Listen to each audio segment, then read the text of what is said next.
From 1998 to 2003, something strange happened. Ronald McDonald and the gang got their own animated show, and it was actually entertaining. Now, commercials have been animated before, but something like this, pfft, who the hell would watch that? ねえ、一緒にやらない?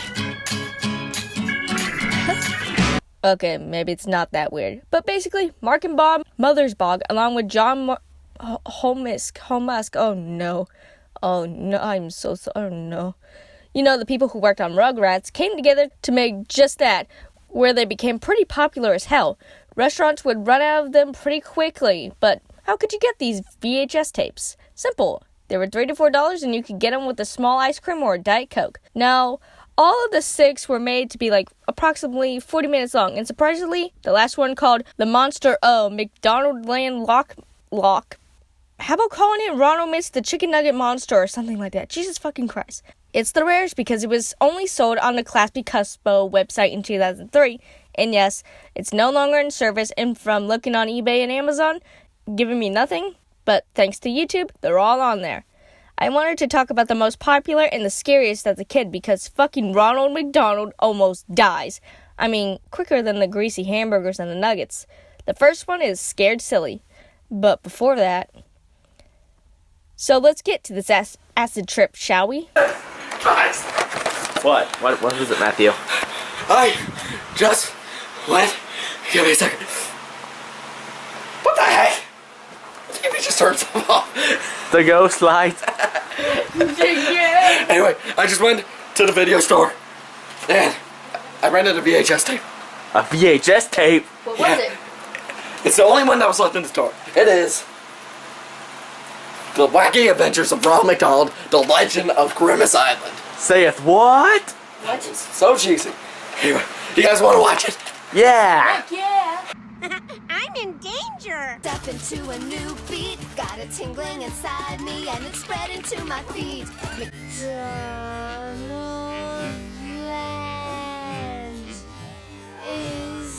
Yeah, so they wanted to do like a live action portion for the introduction, then to cartoon, but this fucking dog looks like someone ran over a Frankenweenie and a deer and sewed them together. So we start off with Sunday watching an old black and white movie when he's scared by Ronald and decides to watch the movie with him, only to be called to the... Oh, hey, someone's calling on the picture phone. 3D Tika comes onto the... Do I really have to say picture phone? God damn it, picture phone. And asks if anyone wants to go camping in the forest, since it may be the last night until the winter. He agrees as Sunday thinks it's a bad idea, but we proceed to this magical scene. Another day in McDonald land. What? What the fuck? Ronald and Sunday jump into a ball pit and turn into their cartoon selves and head on over to the car where everyone is at. And yes, the car does talk, thanks for asking. So our colorful characters in this ride are as follows. Chicken Nuggets, yes, I'm serious. The Hamburglar, who for some reason has black scarlet, like he's kind of terrifying, but it grows on you, so it doesn't matter. Grimace, Birdie, and Fry Kids. I'm just as confused as you are to who they are, but they're basically goblins supposed to look like French fries. Tika begins telling the story of the far-flung forest where there is a phantom that lives there, where in the spooky house in the middle of the forest is where he sweeps people away with floods and disappears. So don't go near water or his house. Got it. We're 8 minutes into the shit, so why not a song?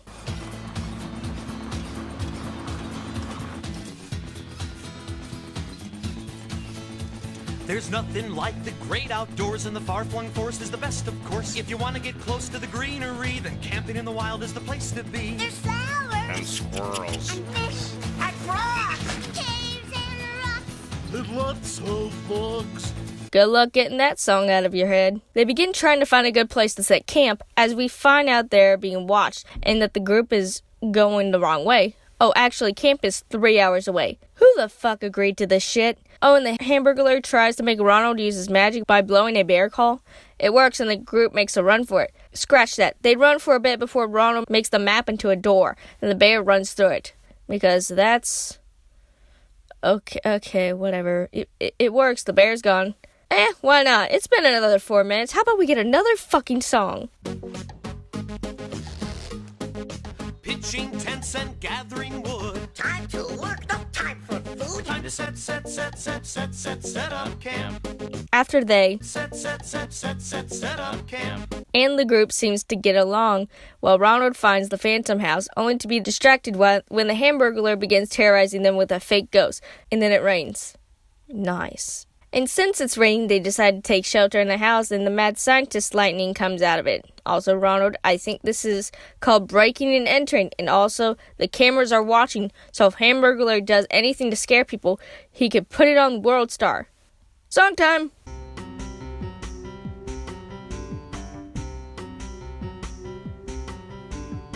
It's wild and scary. The walls are hairy. They come to a room to where some doors are, but they have no handles. The Phantom himself appears and gives them a riddle. Pissed, the Fry kids decide to try and kick the door open, but end up falling into a trap. Tika figures out the riddle because there's a giant plate and utensils on the ground, and the door opens.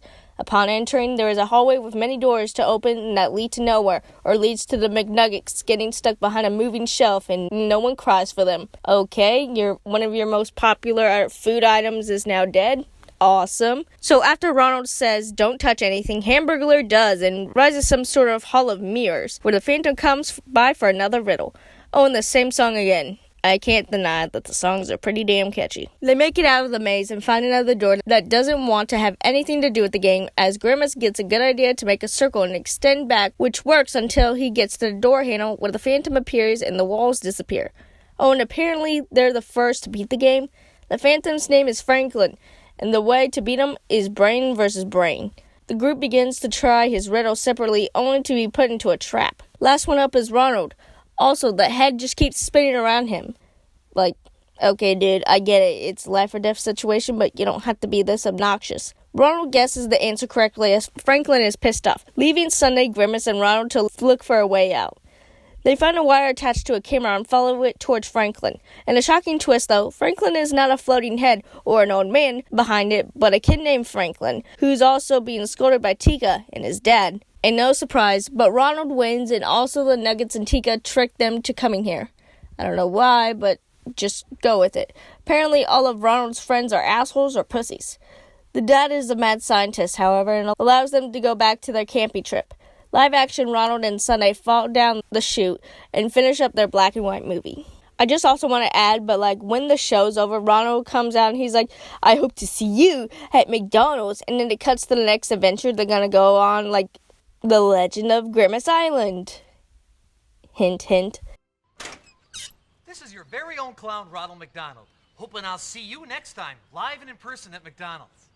We open up to Ronald working on a ship in a bottle. The picture phone goes off, and Sunday answers it to find Grimace on the line. He says he's got a letter, and from reading it, it's pretty dark, where whoever wrote it is saying that he's their only hope and that they need help.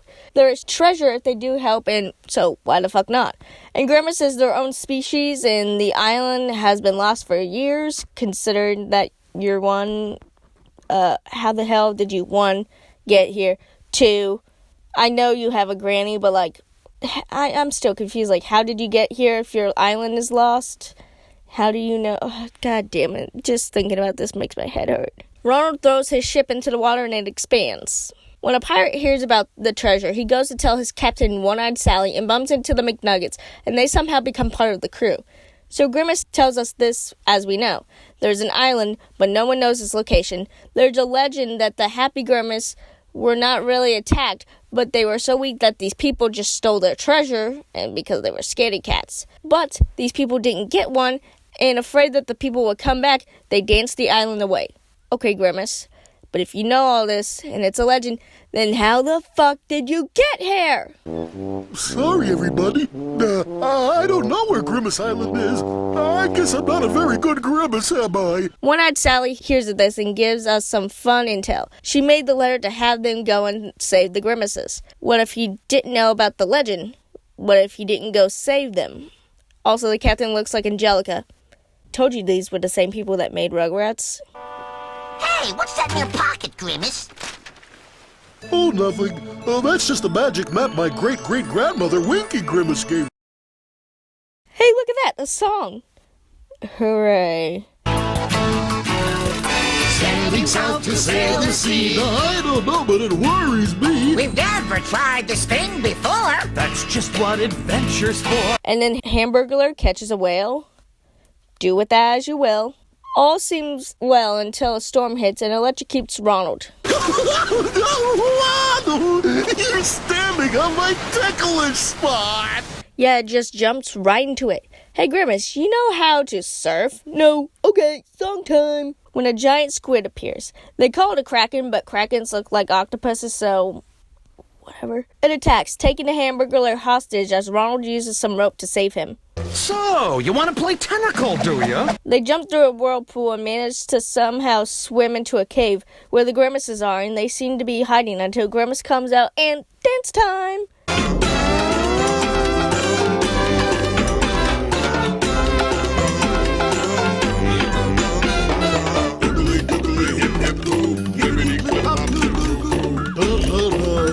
The Grimaces take them to their king ruler, and he says that Grimace broke one of the rules, being that no one else can come to this island except for a Grimace. Grimace shows him the letter that told him to come, as the ruler is like, nope, didn't make it. One-Eyed Sally comes out and threatens to blow them up, only that the McNuggets don't want to and just leave, but the ruler Grimace tells them where the treasure is because he's a scared little bitch. One-Eyed Sally gets to the cave and finds the treasure, but seems she can't open it. The others arrive on time, but are threatened again when the tables turn, and, do I really need to say it? She tickles them with a feather to make them spill the beans. Some of this stuff is just plain old silly. Haha, get it, it's for kids, but at the same time I'm also like, this is kind of disturbing. The other Grimaces come to help as One-Eyed Sally hides in the cave with the treasure, and Grimace goes to fight her once and for all. Who would have thought? I always knew he had it in him. That, and about 900 pounds of something else. Ah, it's too late. You already called the kid fat. There's no going back. One-Eyed Sally gives up after being surrounded and leaves while the Grimaces celebrate, and inside the chest is a chalice. Oh, I'm sorry, it's... The golden cup of Grimace bravery. After they leave via a hot air balloon basket and butterflies carrying them away, as the live-action version appears again, to end us on this terrifying home movie of Grimace. Moving along, The Visitors from Outer Space starts with Ronald and Sunday reading the newspaper, as Sunday just randomly is like, we're not alone in the universe. We went from sumo wrestlers jumping on a pogo stick to fucking aliens living among us. What the hell is this day coming to? But apparently this is a giant thing the people of McDonald Land are worried about, because there is a plan just in case aliens do come, and because Ronald has magic, he will save the day. That makes sense to me. Oh, look at that, the Hamburglar is hiding from aliens. The group is alerted and they come right over to where the Hamburglar is. When they arrive, how it's song time.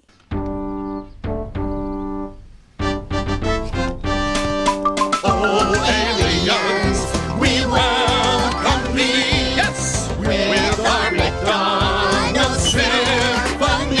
Hey! But actually, it's just the Hamburglar stealing some hamburgers, so they catch him stealing the hamburgers and go to give them back, but the Hamburglar is almost abducted by aliens. He tries calling for help, and the group doesn't believe him, so now he's on his own as he tries to escape. An alien named Org comes down, and it seems the two have quite a bit in common, playing tricks on people, tricking each other, and just all around being dicks. He tells Org to turn everyone and everything to Hamburglar Land, and does that, making everyone have black and white stripes, as the group confronts him, in which he denies knowing anything about. Another alien ship arrives, and it turns out to be Org's parents. I see, this is where Chicken Little got their source material from. Ronald helps them find Org, and also Hamburglar gets a free vacation for the next 3,000 years. Don't worry, Hamburglar, you'll live until 2015, and God knows when you or anyone else will be back from their grave. But since everyone doesn't want to save him, really, let's have a song to tell you why you should.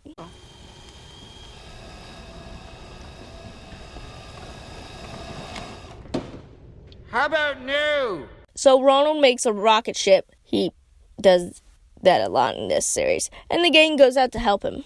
This is it. 10, 9. Blast off! Okay.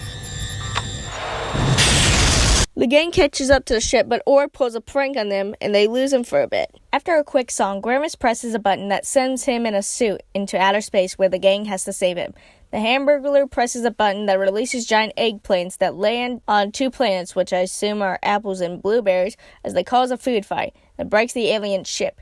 Ronald decides now is a great time to stop the fight with music and succeeds. Ronald takes in the aliens and the Hamburglar where he apologizes and all is forgiven until they need to crash land to their destination because there are 2 large aliens hitching a ride on top of the rocket, but they seem to make it alright. The team gets back home where the live-action Sunday Ronald and us on teaching us how to tell the difference between a fib and a lie. And it ends with them talking about going back to space sometime in the future. Move really swiftly along to Birthday World.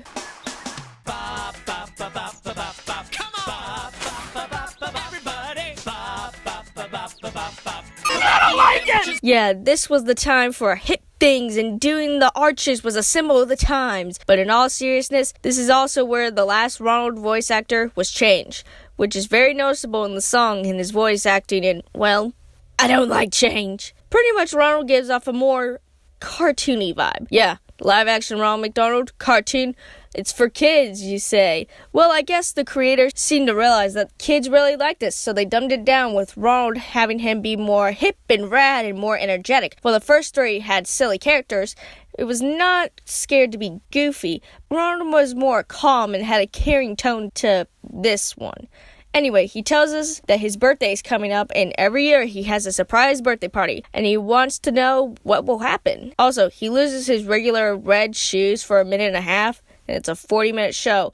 This is just wasting my time. We get to Ronald McDonald Land. Also, forgot to mention, where is my butt ugly Sunday?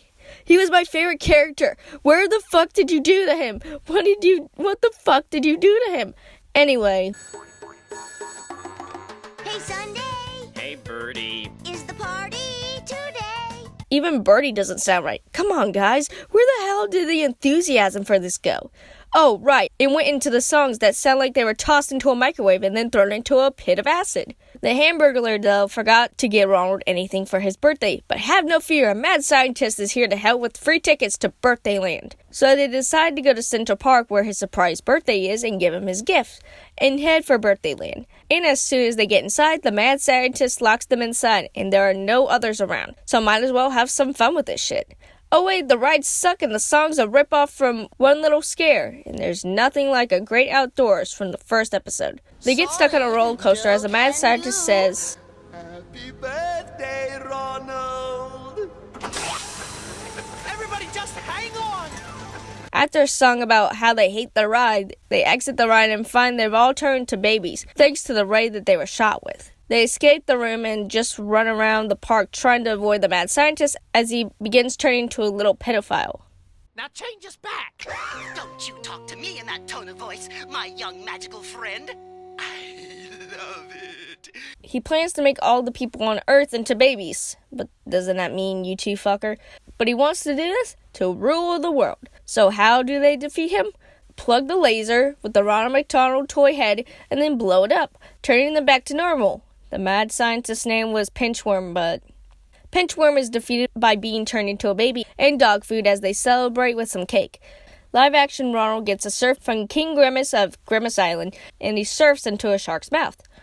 That didn't happen, but I can dream. Halftime will travel. I feel like I'm saying that wrong, but it's the actual name of the episode. Yeah, it still doesn't sound right. Ronald is hanging by the hand of a clock. Okay, Ronald, jump. You'll be fine. You have magic, remember? It's not that hard. He basically spoils what's going to happen in this episode, but I'll spare you. So, let's begin. We cut to the group playing at the park as Ronald runs up and asks if they want to go on an adventure. But they all want to go to different places. They go to Franklin's place and he tells them that he can't go because he's got to clean up the lab. And we get a song to help us through it. We're here to help our buddy. To pitch in for our pal. So grab a mop and bucket. And hand me a wash towel. Sunday accidentally opens the time machine and the gang all go through. Franklin tells him not to touch anything as Hamburglar does, sending them into the land of dinosaurs, complete with a change of clothes. A T-Rex chases them away from the time travel machine as it eats it. That makes sense to me. They find the caveman versions of themselves and we get another song. Can we just talk things out? We don't need to have 3 songs per episode. The T-Rex comes back as it seems to like hamburgers, and Ronald makes a big one as they get into the hamburger where the dinosaur eats them. Ronald, this plan sucks. But no, actually, apparently the T-Rex's stomach has no stomach acids and is completely dry as they go into the time machine and go off to the next timeline. They end up in the Renaissance and Birdie is captured by a couple of knights. The group follows them on horse where they go into the castle. Inside, the chef tells Birdie that she will be baked into a pie for the king. After some running around the kitchen, she tells him that she's an entertainer. If you suck, then you die. She's brought to the king and sings her shitty song and is sent to the dungeon. Ronald and the gang try to distract the king with the song, but that doesn't happen as the gang is thrown into the dungeon because they made him embarrassed and the Hamburglar was just caught.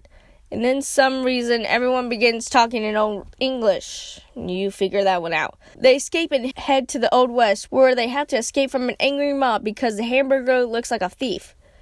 They don't stay long as they go to McDonald Land in the 70s. Also, Mayor McCheese. You know, the guy who almost got McDonald's in deep shit because he looked like someone else's mascot. Nothing happens there as they go back into machine and finally make it home. Also, we get another cleaning song as Franklin's dad comes home, and the reward for cleaning the place is to go into the time machine.